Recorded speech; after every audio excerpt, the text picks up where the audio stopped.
Welcome back, everybody, to the Star Wars podcast, where we talk all things Marvel, Star Wars, and everything in between. Please take a moment to check our show notes to find our social media, merch, and more. Today, we are recapping the Bad Batch finale titled Plan 99 and full spoiler details. So if you haven't seen the episode, I would get out of here. And I'm joined by a guy that should totally recognize me because we're sisters. It caught me off guard. I didn't expect to get a reveal. I had no idea. I'm shocked, Michael. Good thing. But now I have to make a choice between turning myself over or saving you, because of course they're going to let you go. That's how all of those situations go, right, Michael? Like, of course you turn yourself in. They're going to let them go free and not murder them on the bridge. Yes. We have a guest here today. Super excited. A very loyal Stark warrior, somebody that I've been talking to for a little bit now. I'm super excited to welcome for the first appearance on Stark Wars. It is our good friend, Andy. Andy, how are you? I'm very well. Thank you very much. Thank you both for having me on. Super excited to be here. Been listening to you guys for a little while now. And obviously, Michael, we were together on a different podcast last year. So great to sort of come full circle and be here with you guys today. Yes. Andy, I got to get your takes here. I mean, it has been a very interesting season for us on Star Wars, right? We'll get into the prediction of it all, I'm sure, where I bet Tommy was going to be in love with this season of Bad Batch, and then we ended up not covering half the season. But all that aside, Andy, I got to get your takes. Bad Batch Season 2 as a whole, what did you think? I think it's definitely been a lot of growth from season one. I know early doors, I think a lot of people for the first half of the series, people were complaining about a lot of filler episodes. And I think the general consensus has been that maybe some of the best episodes that we've had this season haven't necessarily featured the Bad Batch either, when they focused more on the clones as a whole and possibly even Crosshair. But I think overall, it's come together at the end and been a really, really good season. I think the finale was not what a lot of people were expecting. I'm sure we'll get into it in terms of what the route they were going to go down. But overall, I think it's been a really good season. There's been a lot of good character growth for some of our people in there, and such as Omega, and I think Tech especially has had some really good character growth. But I'm really excited to see where they're going forward. Obviously, they've put a lot of emphasis on the clones as a group, what they're going to do with them, how they're sort of viewing the Empire, and some of them are rebelling. And we're going to have, I think, a lot more good cameos to come next season. But overall, I think it's been a good sort of 8.5 out of 10, I would say. Yeah, no, well said. And Tommy, I think the big conversation you and I are going to have is like, what does it mean to like the Bad Batch, right? Like, I think that's the big question here, because I think we come from different schools of thought, and you can correct me if I'm wrong. Where like, was it worth some of the slower moments to get to the good moments? And while and I'll go easy. Just I mentioned the prediction. My prediction was that Tommy was going to love the Bad Batch, and I'm not going to. I will stick with that. I said you are going to love the Bad Batch. That was my prediction. Yeah. So even if you come in and say it's good, I don't know that counts. So no, I think so. Yeah. Yeah. Sorry, not to jump in, but I want to defend my friend Michael from Michael. I think that it counts, and this is why I'm going to give it to you, because. I don't think it's any secret. I'm not the hugest fan of Bad Batch. I think the first season was all over the place. Didn't really had some direction, and I liked where it was going. But I think overall it was like, what are we doing here? I think I felt myself asking a lot of the time. I think going into season 2, what I wanted to see was just vast improvements in a lot of areas, a direction, a focus, stakes, and a feeling of like I would care if something happened. To these goofballs, and I think that happened. So I want to give it to you because I want to say I'm in love with it, but I don't think I ever was going to be in love with the show. So I think for me this is as high, but maybe I'll surprise myself. Maybe next season I'm going to come in with a Bad Batch shirt on, Michael. I'm going to have like a little like Omega like hat that goes on the Rafa and Trace action figure. Stop! No, that will never happen. So yeah, I think you got this prediction. It's what I would like to say. Okay. Now, here's my thing. The finale, like, it does make up for a lot of stuff because Tommy, I mentioned this to you. There was so much that like we have actively talked about, complained about, and I feel like they addressed that specifically in this finale. We said that they were too afraid to kill somebody. We said that they were holding things back way too much. They weren't addressing the cloning stuff, and they gave it all to us. So, Andy, like the finale in itself, like are you as high as I am? Because like where I sit now, I think it's the best episode of Star Wars we've gotten this year, including The Mandalorian. Oh, I'm not sure I'd say it's the best episode of Star Wars we've had this year, but I think it's definitely up there.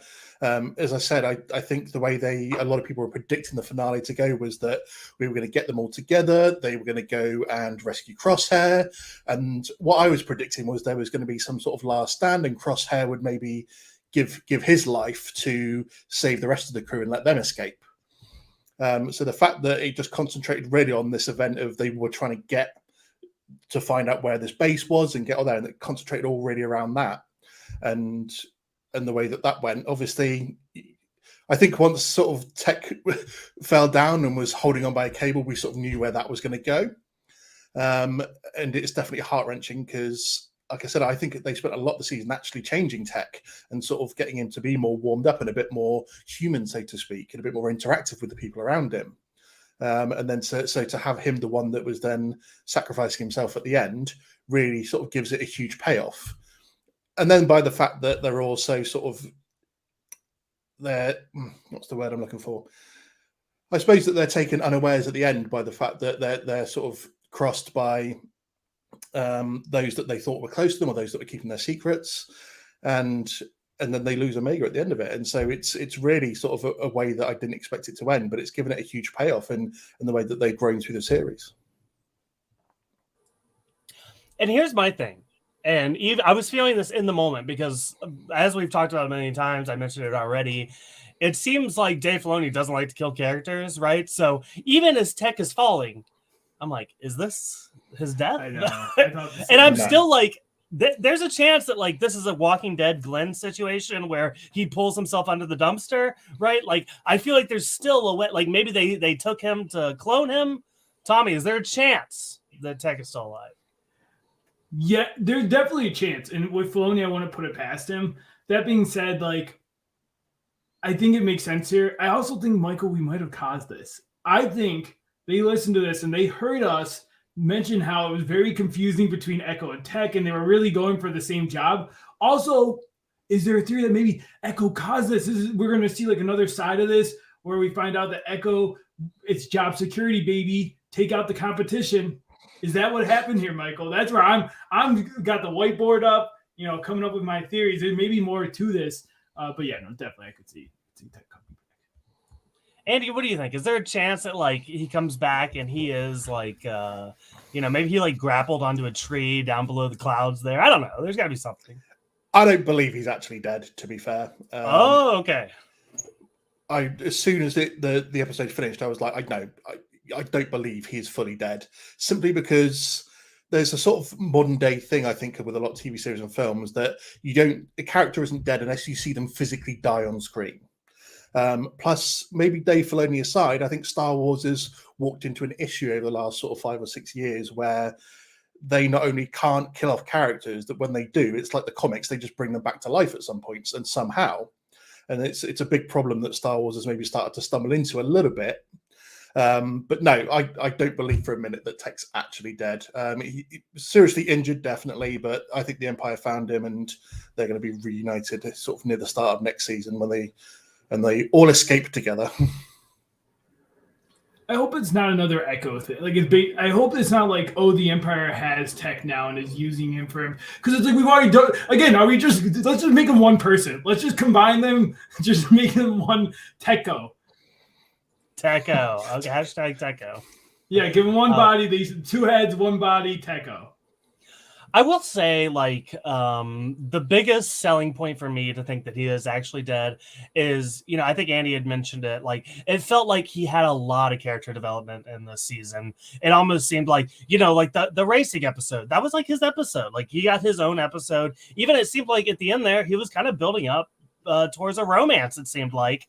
And like it just seemed like things were very centered around Tech this season, and it did kind of, in hindsight, feel like a little bit of a goodbye to the character. But could that be like, like in Survivor when they do like, someone's going home and they give them like a really big episode on the way out? Is that just to play devil's advocate? Because I'm honestly on the same side as you guys. I do think that Tech isn't dead, but is it like, oh, let's build him up because he's gone, he's out of here? That's what I'm thinking, Andy. I don't know if you're a Survivor guy, but I'm it's not, an I'm apt afraid. comparison.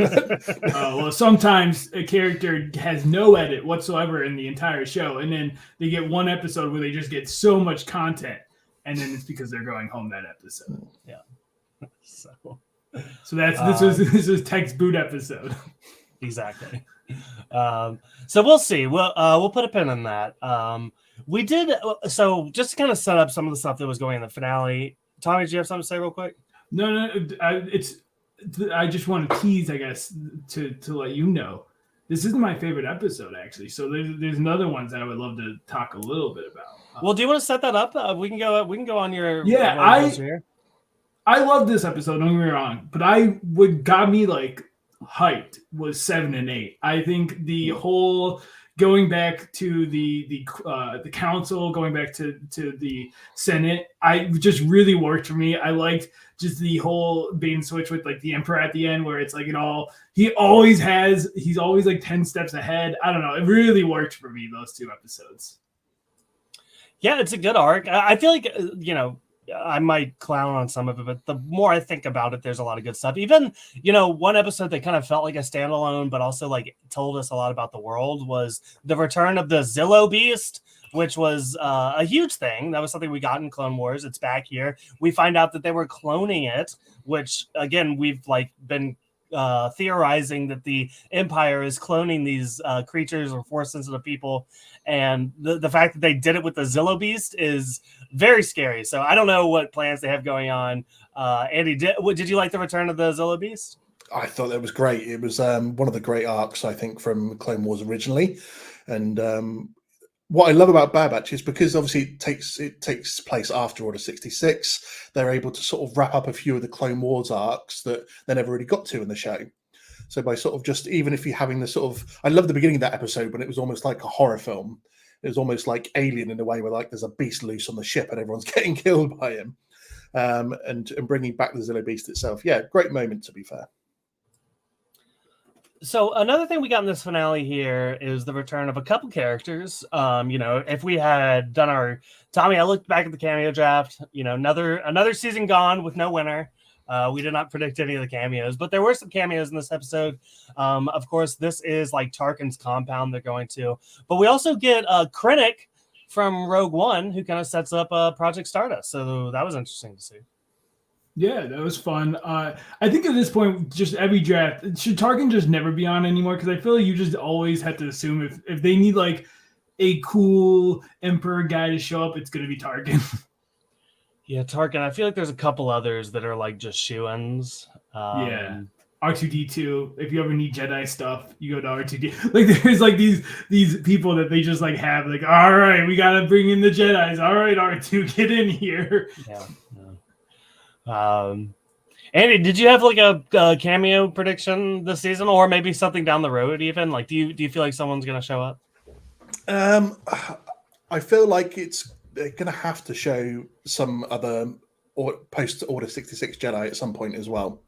I think everyone would love an Ahsoka appearance. I think that's the shoe-in for them to cross paths with her at some point.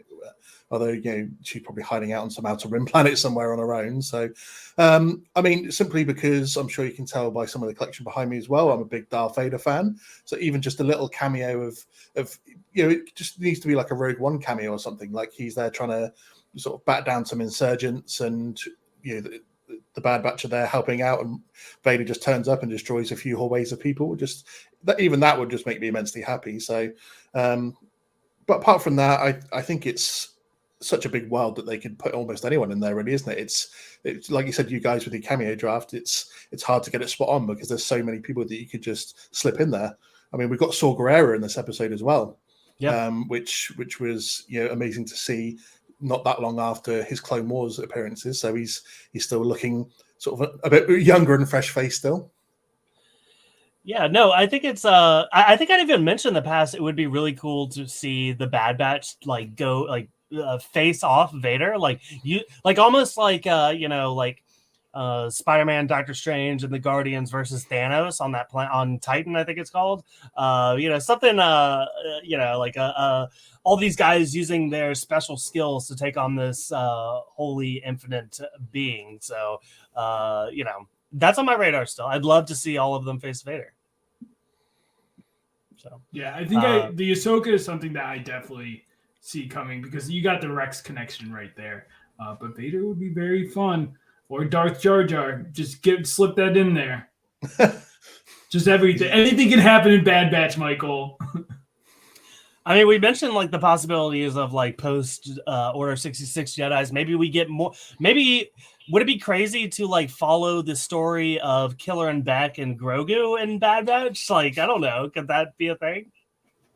What if the animated Star Wars just becomes a huge crossover? We just get every series just together. You get your Avengers Endgame basically moment from Star Wars. I mean, if we're talking about the cloning of all, and we're talking about the Dr. Pershings and the Kaminoans going after Grogu, I think it's actually not a bad comparison. I wouldn't think. Yeah, I mean, that's to talk about that a little bit. I mean, it's very clear that the clones are a huge thing right now in Star Wars. It seems like every series is at least touching on it in some type of way. All of them just basically make those Star Wars movies make sense, and everyone be like, "Yeah, we're on board with the idea that Palpatine was cloned the entire time." But I kind of like it. It's at least we're getting information. Let's talk about the cloning a little bit here, because there's a lot of stuff in this finale and throughout the series that we got. Especially at the end here, what was really interesting is obviously they have Crosshair tied up and all this stuff, but we see in the background the tanks of like this creature that I think everyone has presumed were Snoke clones or Palpatine clones, whatever. But we see it again, and I don't know. It's I feel like it's constantly put in front of our face, like it was in The Mandalorian. Andy, do you have any thoughts on like, they're hinting at it a lot. Even they tell Nala Se like it's impossible to do what you're doing, what you're planning on doing, which is clearly cloning Force sensitive people. But I don't know. Did you have any other thoughts on that, Andy? I think it's pretty clear that they've set out that they're trying to connect everything towards the sequels, and obviously the fact that Snoke is a clone, and obviously Palpatine's body in Episode 9 was a clone. So yeah, they're just all roads lead to the sequels, so to speak. So I don't think there's any other way to think about it. We know that they're trying to clone Force sensitives, or at least reproduce that in a clone in terms of having a high midichlorian count. So I don't think there's too much other interpretation for it. Maybe Palpatine's gone down this road because we obviously saw in Clone Wars that he tried to kidnap Force sensitive children in order to have an army of Force sensitives underneath him. So whether he was planning on cloning the children themselves or whether he was just going to raise them to be Inquisitors, it's pretty clear where they're going to go with that in terms of linking it towards that end game of things. So I didn't. This was not something I ever thought about until this finale, where Crosshair is laying on the table, and you get a good look at his face. And Tommy, he looks like Snoke. Straight up, he looks like Snoke. Is your thing that Crosshair becomes the OG Snoke, or like this is the start towards Snoke? I think that Crosshair is patient zero of all the Snoke clones. If I had to throw a theory out there right now, I'm still banking on Crosshair getting out. Maybe he starts a little farm or something. I want good things for Crosshair, Michael, because I feel like he's been through it. You can have a little sheep farm. I don't want to be Snoke, but I mean, yeah, like he did look like Snoke. I mean, maybe Crosshair gets away, but like his genetic makeup is still in the lab. Yeah, that's true. That's fair. I could see that. Andy, is this crazy? Could You know what? I hadn't even thought about it until you mentioned it just then, but I can see where you're coming from in terms of looks. An abnormal clone that has a strong genetic makeup and desired qualities that they can use to try and force cloned midichlorians into. Well, it's an interesting theory. I wouldn't put my house on it, but I tell you what, it's an interesting one now you think about it. Well, here's the thing. Like we had talked about this in the past, Tommy, and for all the cameos and things that we get wrong, I've mentioned that it would make sense to clone the Bad. Like if the Bad Batch is like this enhanced form of the clones and they have all these special skills, why don't you just take the Bad Batch and clone them? Have like a bunch of super snipers. Yeah, I mean, imagine one crosshair takes out so many people. Imagine like even 5 crosshairs would be terrifying. Yeah. So, Andy, I want to get your takes on a new character we got this season and very heavily featured in the second half of the show was Hemlock, this new villain here, which very much clearly, motivated by the cloning stuff. What did you think about this new addition to the cast? I think he's almost a classic villain in a way, isn't he? He's very sure of himself, obviously intelligent, but very smarmy at the same time.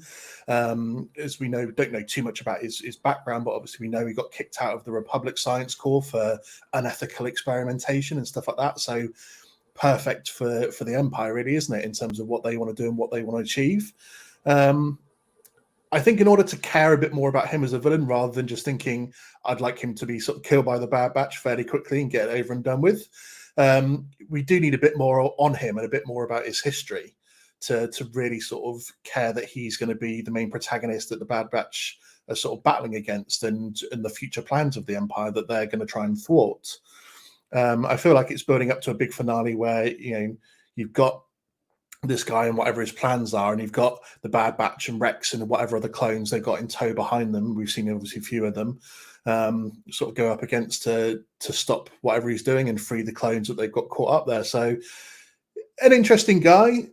I think, yeah, maybe a little bit typical in a way in terms of how he's come across, but at the same time, learning a bit more about his ultimate plan, maybe not just in terms of what he's trying to achieve for the Emperor in terms of the cloning, but what else has he got planned? What are the experiments he's doing on the clones and the ones that to stop them being decommissioned and in the normal way? So definitely some interest there in him, but at the same time, I think a very typical villain.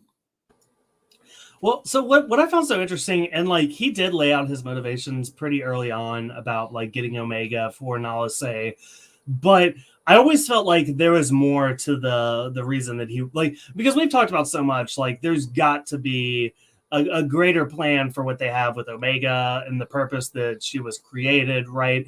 But the fact that he wanted Omega so badly, it's hard for me to believe that it's only as like a tool to get Nala Se to help, right?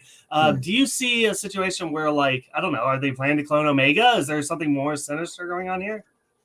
I think there's got to be something about her that they want to use as well, for the simple reason that half of season 1, the Kaminoans talked about getting her back because she was the last pure genetic replica of Jango Fett in a way.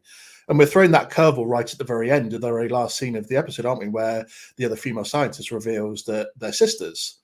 So is Sheena the sort of pure genetic clone of Jango Fett? What's going on there?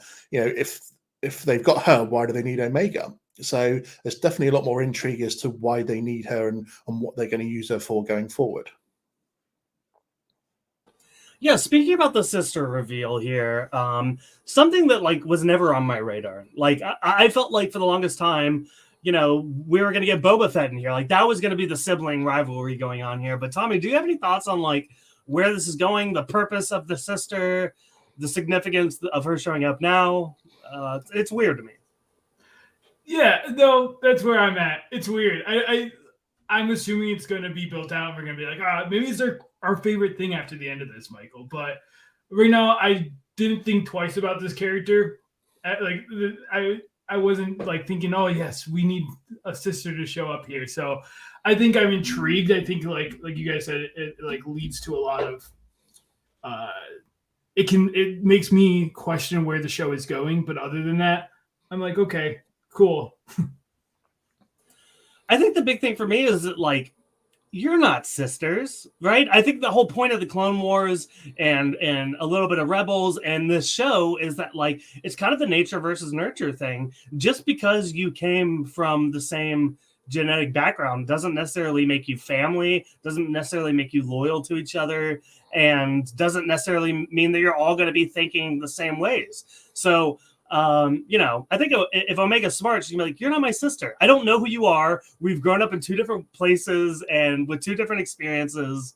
It's just silly to think that there's going to be any sort of connection there, I think. I also think what's going to be interesting about it is, was she made by the Kaminoans or was she made by the Republic/Empire?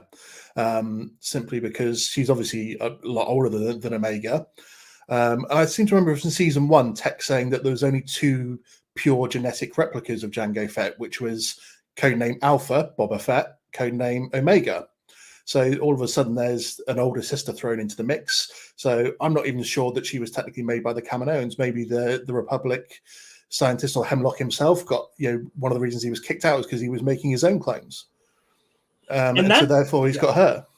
That's a good point. And one thing that we found out at the end of last season, and something they really wanted us to grapple with, is the fact that Omega is actually older than the Bad Batch, because the Bad Batch has the accelerated growth hormone or whatever, where they age much faster. Omega doesn't have that. If her sister has it, there's a chance that her older sister is younger than her. So you make a good point. I can totally see a situation where the older sister was made by the Empire and has now grown up past Omega. So I don't know what that means, but okay. So some other points I wanted to touch on here, and this was like a big thing throughout the series. We even see a point where the Bad Batch has completely cut themselves off from their former employer, Sid, and Sid becomes a massive rat here at the end. And like she tries to explain herself, like, you guys are in a lot of trouble and you brought them back to my place. It's like, no, you told on them straight up. You're a rat, Sid. Tommy, what do you think of Sid coming out of the season? Sid sucks. Sid has always sucked. Yeah, and the thing is, like, I like good bad guys. I like people that can, like, Hondo is a great example of someone that, like, does self-interested things, is still charming. You're like, it's okay, Hondo, we forgive you. But, like, I feel like they didn't set Sid up like that. We saw too much of Sid bonding with them, and I do think it's maybe less of a Hondo situation, more of a Lando, where I could see Sid coming back and helping save Omega after this. But right now, I'm just annoyed because we got the one line of, like, don't trust Sid. And we're supposed to be like, yes, this now feels like it was foreshadowed enough to validate this decision just so you can move your plot along. That's my only gripe, is like, you could have set it up a little bit more. Have Sid do a couple backhanded things to the Bad Batch before this. I kind of think Sid did, though. Like, that's the thing. Like, what else did Sid do? I can't remember what the exciting incident is, but they were like, we don't trust. Like, I think she refused to provide some sort of backup for them when they were in trouble. And then, Sid just kind of comes calling back with a different job. And they're like, we're not working for you. You suck. Like, and also there was a point early in the season. It was the racing episode. Well, that's what I was thinking of. Yeah. Yeah. She has an old friend and he's like, don't trust Sid. And we're like, well, what does that mean? What is Sid gonna do to them? And I think there were seeds in the season to say that Sid was not necessarily to be trusted. Maybe I need a season 1 seed. Let us know that you planned this right from the beginning. I can't say that with confidence. Andy, you a big Sid guy? Not at all. To be fair, I called it almost straight from the start of season 2 that she was going to do this. I said to my partner, because we've been watching the show religiously together every Wednesday, I said from episode 1, I was like, Sid's going to be the one towards the end of the series that's going to rat them out. She's going to do something stupid and she's going to call it into the Empire and they're going to come get them. So absolutely no surprise at all. She has done backhanded things to them throughout the whole series. She's been very dismissive of them every time that they've either provided stuff for her or they failed a job or she's needed their help and they've given it to her and she's just sort of carried on as normal. So absolute snake, good riddance. I hope she gets killed in the next series. Do we think like her bond with Omega at all, or do we not read into? I felt like her and Omega were kind of like maybe Omega might be able to pull on those heartstrings and get Sid back. I don't know. What would be the point, though? Nothing. Just I don't think they need even this is another talking point I wanted to touch on is the fact that Hunter, after the death attack, Hunter goes to Omega and is like, "It's time to settle down. I say we go back to Pabu or whatever it's called, and just hang up the guns and just live a peaceful life, right? And it makes you wonder, like, obviously they still have to get Omega back at this point, but it seems like that's their next step. Like, I don't see them like going on missions anymore. I think it's about saving Omega and then whatever else comes after that. I think once in a while, like, do you think Rex calls him in, like, we need you guys in for a little quick rendezvous? Yeah, but I agree. I think they settled down. But I guess Sid's done her. So is this like R.I.P.? Do you think we see Sid ever again? Probably. Well, it's hard to say. Probably, though. I mean, I feel like they could get her back, at least. Or see Sid in like another, I don't know, like Mandalorian. There's Sid just still wheeling and dealing. Killer Den. I think they bring her back for like a little appearance here or there, maybe in the next series. But apart from that, I don't think they've got much use for her. She's maybe served her purposes like a little base for the first season or two for them. And now that she's betrayed them, I think that's pretty much her arc done. Not everyone needs or deserves a redemption arc. So I think the interesting thing is, maybe I can put this question to you guys, is that does everyone deserve, or will everyone get a happy ending? In terms of, do they get to settle down on a planet and live out their lives like that? Or do you sort of have to go down fighting and sort of have a way? Stories like this they like to wrap it up in a nice way at the end, don't they? In terms of everyone gets a nice ending, everyone's sort of neatly tied up in a bow, they go and live happily ever after, or they've made some sort of heroic sacrifice. What do you guys feel in terms of, are they going to get the Bad Batch their happy ending, or are they going to have to be the kind of crew that, because we don't really see them in later sort of things like Rebels and the original series or anything post that they're going to have that sort of ending where they go out heroically? So, if I was thinking like logically here, I would say that the Bad Batch is not in any future projects. They're going to go out in a blaze of glory at some point. Maybe they die off one by one, or maybe they all die at the end. I feel like somehow you have to wrap up that story. With that being said, I said the same thing about Ahsoka during Clone Wars, and Ahsoka is still alive. So I think it depends on how much Dave Filoni attaches himself to these characters. He can easily headcanon away that these people were here the whole time. So it could go either way. I think I would prefer for them to close up the story permanently, not just happily ever after, but these guys go down fighting for good. Yeah, I could see. I think I'm in the they go down before Kaz. Like Omega gets out, and Omega like I don't know, something happens with Omega, but they sacrifice themselves. I also think like if we're like, I do think there's a chance that maybe the rest make it out, but Hunter. I feel like Hunter's whole thing is being a dad and settling down, and I feel like it's almost tragic. I don't think they'll do this because it's Star Wars, but if I was writing it, I would have the tragic story of like, the rest get Hunter's happy ending, but Hunter has to sacrifice himself so that they can get that story. But again, I'm with Michael. It's like, I don't know. It could go either way.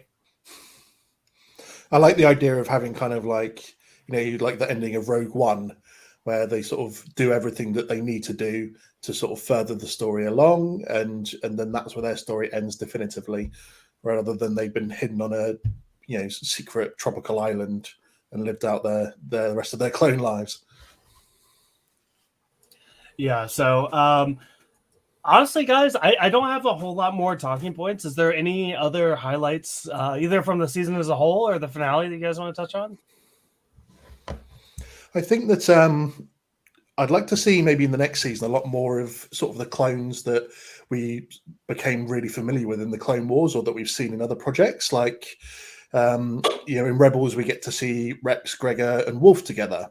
I'd like to see maybe Wolf make an appearance, because obviously, he's going to be in a future project, and we so maybe have him sort of bound up and join with Rex and Echo and what they're doing with Gregor. I'd like to know what happens to Cody, because obviously we see him in the second, third episode of the series, and we find out at the end that he's gone AWOL. So for me, I think when you're talking about maybe a cameo draft for next season, I'd like to see some of the more famous clones that we've either seen in Clone Wars or seen in these couple of series, and just find out what happens to them. Because I think I'd reiterate my point that most of the best episodes, perhaps, of this series haven't necessarily featured the Bad Batch and have featured stories away from what they're doing, but connected to the clones as a whole. Yeah, no, I think that's a great. I think I would like to see like Rex build up this team as he's already doing, and have his own Bad Batch of sorts. Get some of the loose ends in there, and then like maybe clear it out. Maybe Rex has that Rogue One type ending where he loses half his friends and the other half go off and pick up back where we see them in Rebels.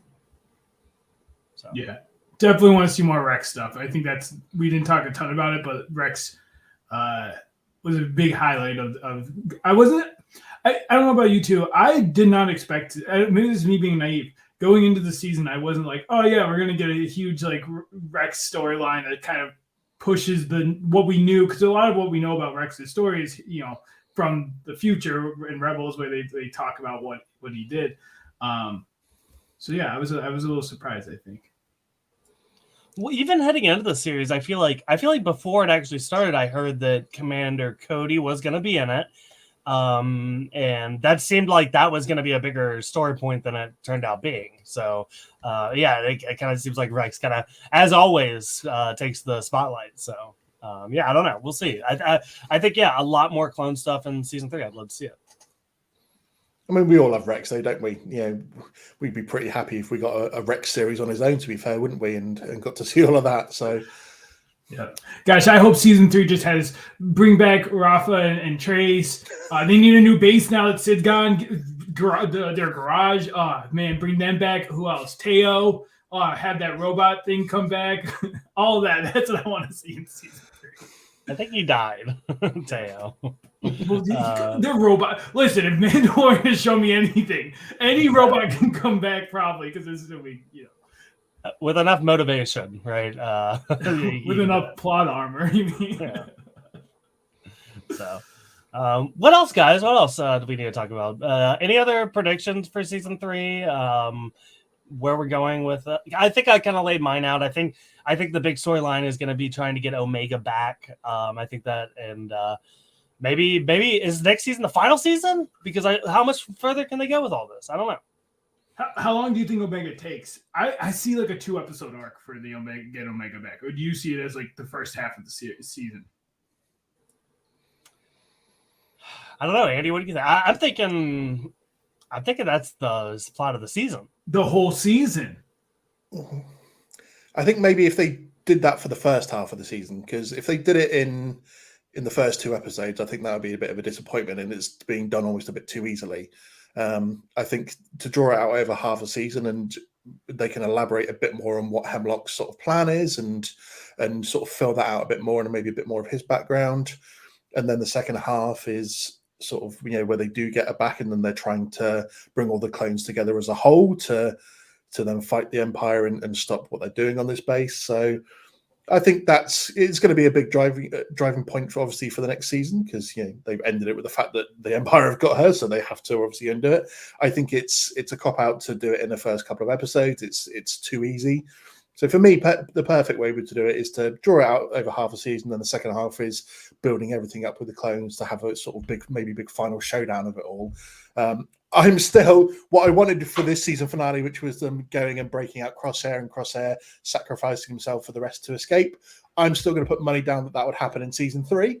I see this for some reason as being Crosshair's ending, in terms of they spent a lot of this season, or a lot of Crosshair's episodes in this season, building up this whole thing of changing his mind from season 1, where he was like, I'm a good soldier, I follow orders, to understanding how the rest of the clones feel about the Empire and how they're being discarded, and to have him sort of reverse how he felt about that. So I feel like this is going to be his arc for season 3. I'd be surprised if he isn't the one that gets sacrificed at some point. You still need that sort of bit that they had say in the season finale of episode 1, where they had all of them together on Kamino, and they had that sort of like brief 30-second minute bit where they're all shooting at the droids and the Bad Batch music's playing in the background to see them all together for that moment. I still think they're going to have 1 or 2 moments like that in season 3, but I still think, extending it beyond next season, I think is stretching a storyline out that maybe is a bit dangerous to do so. So I think 1 more season is is prime for them. Another season maybe, but I don't see it going much beyond that. Yeah, I at least half a season for the Omega stuff. I just feel like there's so much they have to build out there. Like, are they going to build up the relationship between her and the sister? Again, are we going to explore the Hemlock stuff? And then Crosshair's there as well. So I just feel like there's so much meat on the bone there that, I feel like it deserves a lot, but I don't know. We'll see. Totally. Let me clarify. I meant them going to actually get Omega was going to be a 2-episode arc. I don't think they're going to be like chasing her down for an entire season, but I think like they're going to be there. The sisters are going to bond because I definitely think I think there's going to be some bonding between the two sisters, and I definitely think that like they're going to be actively pursuing her, but I think they're going to be caught into other missions that they're going to have to do while they're trying to get information on her. But yeah, no, I agree. I think there's a lot of meat on the bone. Cool. Well, all right, guys. I mean, that's it for me. Any other final thoughts on any farewells to the Bad Batch this season? It's done. So, Tommy, are we just putting a check on it? My prediction was right. Yeah, that's why I would give that to you. Okay. Wow. You gave me less. Well, because like if you remember, I believe there was one that you were a little like you didn't think I should have last season, and you gave it to me anyways. So I feel like this is now we're even.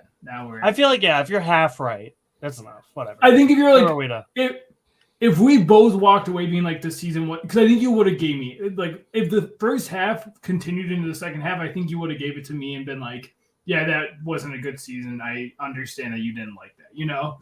I feel like it was one of those things we were going to have to decide together. Yeah, I'm not. And here's the thing: I'm not faking liking the second half. Totally. For the prediction, like, if it was bad, I would have called it as I saw it. Michael saw the show; it was terrible. He's like, I really got to sell this show to Tommy so that I can win this prediction draft. Yeah. Gentlemen, do we want to do some recommendations to close out the show? Tommy, I know you're always hard pressed. I'll just throw it to you and put you in the hot seat. I'm always hard pressed. Like I can't think of one. Yeah, I mean, usually you're just like you're binging like 20 seasons of Naruto, and like it's hard to. I'm just watching the same show over. That's my problem. Well, I do have a recommendation, Michael O'Rear. Yeah, I do. It's well, we're gonna talk about it more, so I don't want to talk too much about it. But I saw the D&D movie. Loved it. I think you have to go in like just expecting a wild ride. If you play D&D, it fits it way more than doing like something super high fantasy. And I think what they were going for, without being too spoilery, Guardians of the Galaxy meets fantasy. That's what you should go and fill in. And it was a really good time. Andy, do you have any interest in the D&D movie? I do. I mean, I don't play it myself, but my other half is a big fan, and she plays a lot. So it's definitely one that we haven't gone to see yet, but it's definitely going to go see in the next sort of week or two. All right. Well, Andy, do you have a recommendation you want to leave with the audience? I think a decent film that I've seen recently is the film called 65. I don't know if you've seen it, starring Adam Driver, where basically some advanced humans crash land on a planet, and they're trying to find a way to obviously survive and get off. And it turns out that this planet is inhabited by a bunch of monstrous lizards, and it turns out to be Earth 65 million years ago, and he's basically running away from dinosaurs. It's quite a short film. It's only about an hour and a half long, but to me, it was pretty awesome and exactly what's needed for a little fun trip out to the cinema. I remember when that trailer dropped, and like it kind of shook the internet for a minute. Like people were like Adam Driver and like basically a new Jurassic Park, right? And like I feel like people were talking about it a lot, and then it came out and I didn't really hear anything. So I don't know, maybe I have to check it out now. So I think it's definitely worth a good shout. Yeah. Tommy, I'm a little torn. There was 2 shows that started back this week, and I'm sure I've recommended them both in the past, but I'm not sure which one I want to go with, or do I go with both? Recommend both at the same time, switching every other sentence. Okay. This is tough. It really is. I give you a challenge. This show has come back to us, and it is on HBO, and this new show is on Showtime. The show is called Succession, and it is a show about people that crash land into the wilderness and have to survive. And the show tracks. This is very hard gold. to do. No, but it's gold. You're doing so well. It's Yellow Jackets in Succession. If you're not on the bandwagon here, hop on. These are two great shows, especially Succession. I think Succession is one of the best shows of the 21st century. And Yellow Jackets, it's just good fun. I don't know that it's going to hit the upper echelon of TV shows, but if you're looking for that lost itch, it will fulfill it. So there's that. I've heard great things about both shows, and because you endured that, I'll try to do something like that next week, Michael. I will challenge myself. Even though I have time, I guess I won't practice. Just on the podcast, I swear that I will not prepare prepare the sentences ahead of time, so I can do it improv like Michael did as well. Yeah. Well, here's the thing. Like, I feel like if you gave me a day to write it, I could have come up with like a really interesting. Yeah. Well, I just had the idea. Well, sorry, yeah. I'll tell that Tommy to go back in time and tell you. All right, Andy, thank you so much for joining us. It was nice to get you on here finally. I want to give you the chance to tell people where they can find you online and everything else you're up to. Hey, thank you very much both for having me. It's definitely been an honor to finally get on here. So I'm starting my brand new podcast in about a week and a half's time. We've got the first episode coming out simply because I'm off to Star Wars Celebration next weekend in London. My first time going to a celebration event. So I'm really looking forward to that. And I'm going to be reviewing the event as a whole and obviously all the news that's going to be coming out of there. So that's going to be my very first episode. The Galactic Core Podcast, that's our name. You can find us on Facebook, Instagram, TikTok as well. Obviously, no episodes released yet, but you can keep all up to the news and obviously find the episode once it does come out on there. Cool. Andy, thank you again for doing this. Tommy, anything else to sign us out with? Hey, we love the Bad Batch. We forgive you, Bad Batch. We said some things in the past that we may not have been kind, but we like where you're going. Stay on this trajectory. Tommy, I actually have a couple podcasts to plug here. Whoa, yeah, I have no podcast. I'll push this podcast. Yeah, watch this. Listen to this.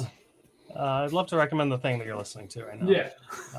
No, I'm guessing on a couple things coming up this week. Actually, here in about 30 minutes, I'm going to be talking with Earth 894, who have done their Multiverse of March Madness. It's basically a showdown between MCU characters, and I get to go commentate on that.